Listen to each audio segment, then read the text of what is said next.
I'm sure that you have heard over both radio stations, WFOR and WAML, that all channels open to Willie McGee to save his life have now been exhausted, and the execution is to take place here this evening. In 1945, Willie McGee, a young black man from Laurel, Mississippi, was sentenced to death for allegedly raping Willette Hawkins, a white housewife.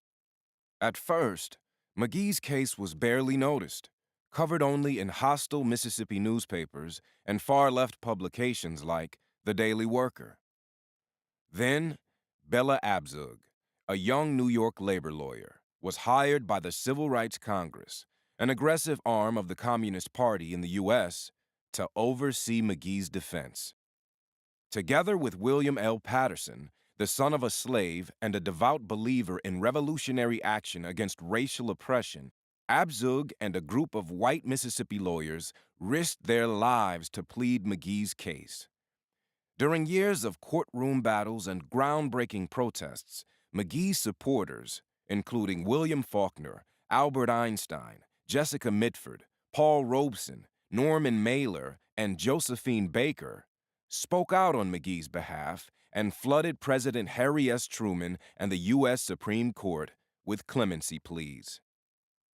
By the time the case ended in 1951, with McGee's public execution in Mississippi's infamous traveling electric chair, Free Willie McGee had become a rallying cry among civil rights activists, progressives, leftists, and Communist Party members who had succeeded in convincing millions of people around the world that McGee had been framed and that the real story involved a consensual love affair between him and Mrs. Hawkins, one that she'd instigated and secretly controlled. As author Alex Hurd discovered in a reporting journey that spanned several years, this alibi may have been fabricated by McGee and his defenders in a desperate attempt to save his life, resulting in a legacy of confusion, misinformation, and pain that still resonates.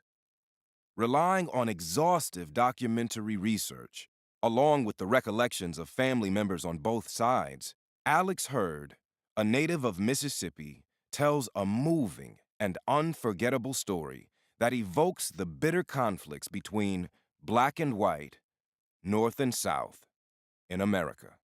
The doctor was now examining Willie McGee to officially pronounce him dead. So the execution is over, and to all intents and purposes, Willie McGee has finally paid for the crime he committed here in Laurel a number of years ago.